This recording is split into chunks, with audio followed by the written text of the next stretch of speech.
আসসালামু আলাইকুম ওয়া রাহমাতুল্লাহি ওয়া বারাকাতুহু। আলহামদুলিল্লাহি রাব্বিল আলামিন ওয়াসসালাতু ওয়াসসালামু আলা রাসূলিহিল কারীম ওয়া আলা আলিহি ওয়া সাহবিহি ওয়া আহলি বাইতি আজমাইন। বাংলাদেশ জামাত ইসলামী পাইকগাছা উপজেলা কর্তৃক আয়োজিত গোদাপুর স্কুল মাঠের আজকের জনসভার সম্মানিত সভাপতি,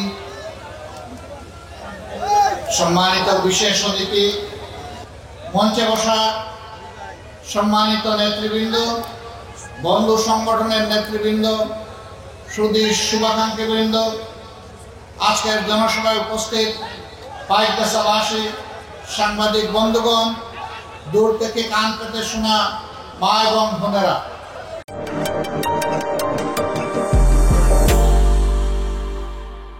আমি আল্লাহ তাআলার শুকরিয়া আদায় করার পাশাপাশি যাদের ত্যাগ এবং কুরবানির বিনিময়ে আল্লাহ তাআলা বাংলাদেশকে ফ্যাসিবাদের হাত থেকে মুক্ত করেছেন, জাতির সেই বীর সন্তানদেরকে অন্তরের অন্তঃস্থল থেকে আমি গভীর কৃতজ্ঞতা জ্ঞাপন করছি। এই আন্দোলনে যারা দুনিয়া থেকে বিদায় নিয়েছেন, মহান মওলার দরবারে তাদের শাহাদাত কামনা করছি। যারা আহত পঙ্গু হয়েছেন, আল্লাহ তাআলার দরবারে দোয়া করি আল্লাহ তাদেরকে সুস্থতার নিয়ামত দান করুন। দেশের স্বার্থ রক্ষা করতে গিয়ে, অন্যায়ের আগ্রাসনের বিরুদ্ধে কথা বলতে গিয়ে, ফ্যাসিবাদের বিরুদ্ধে কথা বলতে গিয়ে আপনারা জানেন যে আমাদের পরপর শীর্ষ 11 জন নেতাকে তারা বিচারিক আদালতে খুন করেছে। মহান রবের দরবারে দোয়া করি আল্লাহ তাদেরকে মর্যাদাবান শহীদ হিসাবে কবুল করুন। এই অপকর্মের বিরুদ্ধে সারা বাংলাদেশে যারা গর্জন করেছিল, বিশেষ করে কোরআনের পাখি আল্লামা দেলাওয়ার হোসেন সাঈদীর মৃত্যুদণ্ড ঘোষণা করার পরে সারা বাংলাদেশ বিক্ষোভে ফেটে পড়েছিল। সেখানে দল ছিল না, মত ছিল না, সেখানে মানবতা ছিল। সমস্ত মানবতা সিংহের গর্জনে সেদিন ফেটে পড়েছিল। আপনারাও তার ব্যতিক্রম না। সেই গর্জনের মিছিলে আপনারাও শরীক ছিলেন। আপনাদেরকে অভিনন্দন জানাই।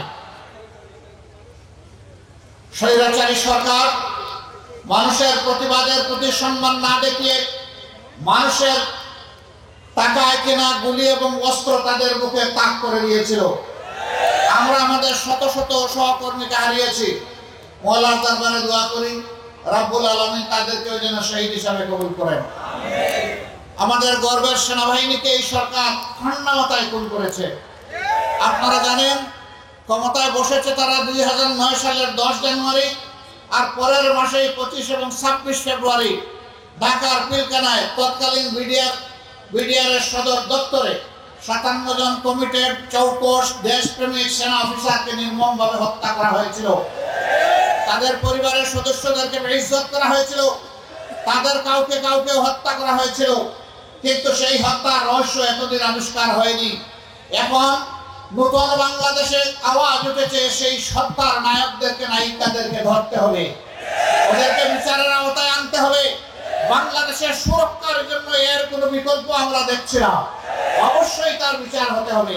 জামাত নেতাদের অন্যায়ভাবে হত্যা করা হয়েছে। এদেশের যে কয়টি মানুষকে অন্যায়ভাবে হত্যা করা হয়েছে সব হত্যাকাণ্ডের বিচার আমরা চাই। যাদেরকে পঙ্গু করা হয়েছে, আহত করা হয়েছে, চাকরি কেড়ে নেওয়া হয়েছে, জুলুম করা হয়েছে, জেলে নেওয়া হয়েছে, বন্দী করা হয়েছে, গুম করা হয়েছে, আয়না করে রাখা হয়েছে, সমস্ত অপকর্মের বিচার আমরা চাই। এই বাংলার মাটিতে এদের বিচার করতে হবে। মাত্র 30% টাকায় জমির মালিক হয়ে নতুন বাংলাদেশের গড়ে তোলার স্বপ্ন দেখা বাংলা বসতি। এই সরকারের পার্টনার ছিলেন হোসেন মোহাম্মদ এরশাদ। তিনি 13 সালে সংসদে দাঁড়িয়ে বলেছিলেন দেশের অবস্থা এমন, ঘরে থাকলে খুব, বাইরে গেলে গুম। সরকারের অংশ হয়ে তিনি সেদিন এটা বলেছিলেন। এটা ছিল বাস্তব চিত্র বাংলাদেশে। সারা বাংলাদেশে ছোপ ছোপ রক্ত আর খাড়ি খাড়ি লাশ, লাশে লাশে ভরে গেছে পুরো বাংলাদেশ। এখানে আপনারা কিছু গোলাপ ফুল, তাজা গোলাপ ফুল রেখেছেন। এই গোলাপগুলো আজকে চিৎকার দিয়ে বলছে আমি শহীদদের রক্ত। সম্মানিত ভাই বোনেরা, তারা কি করে নাই বাংলাদেশ? ভারতের প্রতি আমাদের অনুরোধ, আমাদের স্পষ্ট বার্তা, আপনাদেরকে প্রতিবেশী হিসেবে সম্মান করি, আপনারাও আমাদেরকে সম্মান করতে শিখুন। বাংলাদেশকে, বাংলাদেশের জনগণকে সম্মান দিতে শিখুন। ভারত থেকে চোখ রাঙাই আর বাংলাদেশ শাসনের চিন্তা করবেন না। বাংলাদেশের মানুষ এখন চোখে চোখ রেখে কথা বলার সাহস সঞ্চয় করে। দেশের মানুষ মুখ খুলে দিয়ে, ডানা মেলে দিয়ে বলতে পারে গুলি কর, সেই দেশের মানুষকে আর ভয় দেখাবেন না।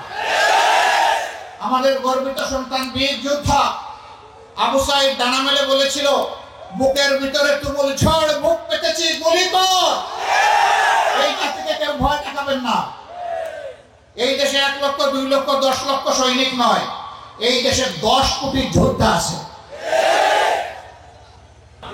বাইকাশাবাসী, আপনাদের অনেক দাবির কথা এখানে উত্থাপন হয়েছে।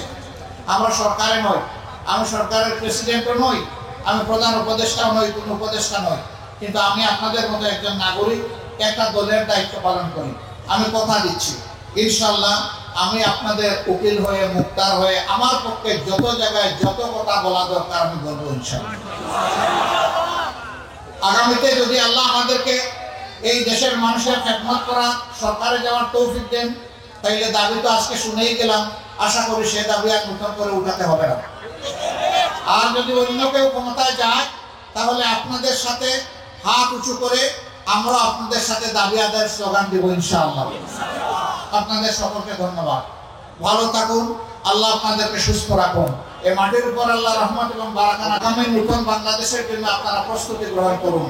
আসসালামু আলাইকুম ওয়া রাহমাতুল্লাহ। আল্লাহ হাফেজ। বাংলাদেশ জিন্দাবাদ। বাংলাদেশ জামাতে ইসলামী জিন্দাবাদ।